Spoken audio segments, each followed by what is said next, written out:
Papa, Where Are You? Inspired by a True Story by P.J. Easterbrook.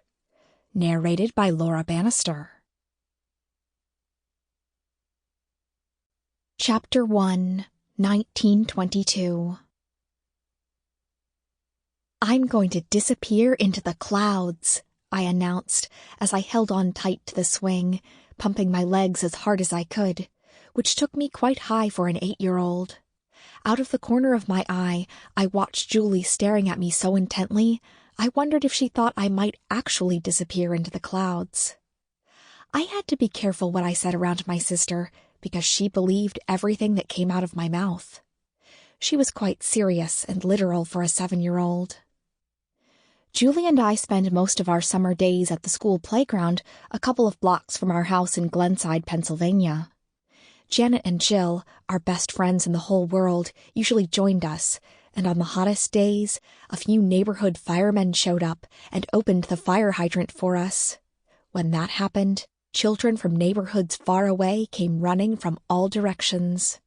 We didn't care if our clothes got wet, but Julie and I were always careful to set our shoes aside, as Mama repeatedly told us.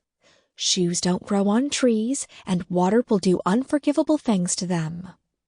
But no firemen came today. And since I couldn't work up enough of a breeze from swinging to cool myself off, Julie and I went home early for lunch. I wanted to check up on Mama anyway.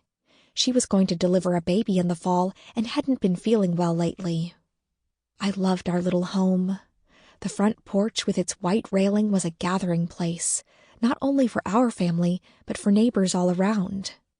Janet and Jill and Julie and I spent many hours there, playing jacks or dress-up, or whatever fit our fancy at the moment. When I opened the front door, I saw that Papa was home. What a delightful surprise! But in the middle of the day? "What's wrong?" I asked. Not waiting for an answer, I ran past him to my parents' bedroom. Mama wasn't there. I found her in my bedroom, putting my things and Julie's into 2 small suitcases. "What are you doing?" She stopped packing and sat on the edge of the bed. Before she could speak, Papa came into the bedroom, Julie behind him. "Your Mama doesn't feel well. This pregnancy is very difficult for her, and she needs more help than we can give her." I held my breath, not able to imagine what he would say next. "So, the 3 of you are going to live with your grandmother until after the baby is born. I'm taking you to the train station in an hour." The baby wasn't due for 3 months.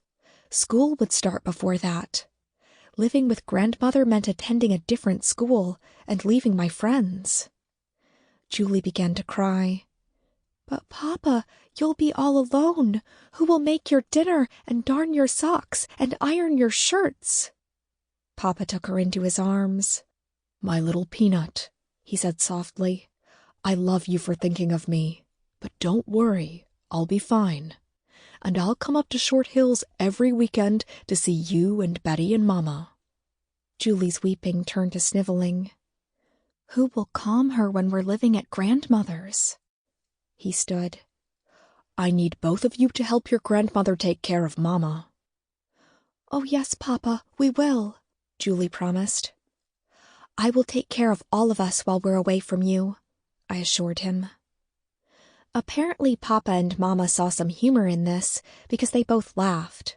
"I'm sure you will, Betty," he said as he ruffled my hair. Papa packed lunches for all of us in a brown grocery bag. Determined to set aside my sadness at leaving my friends and my fear about going to a different school, I looked forward to visiting grandmother in her big old home. As we hopped into Papa's car, we promised our friends who'd come to see us off, "We'll write and tell you all about it." After a quick, fun train ride from Philadelphia to New York, we arrived at Grand Central Terminal.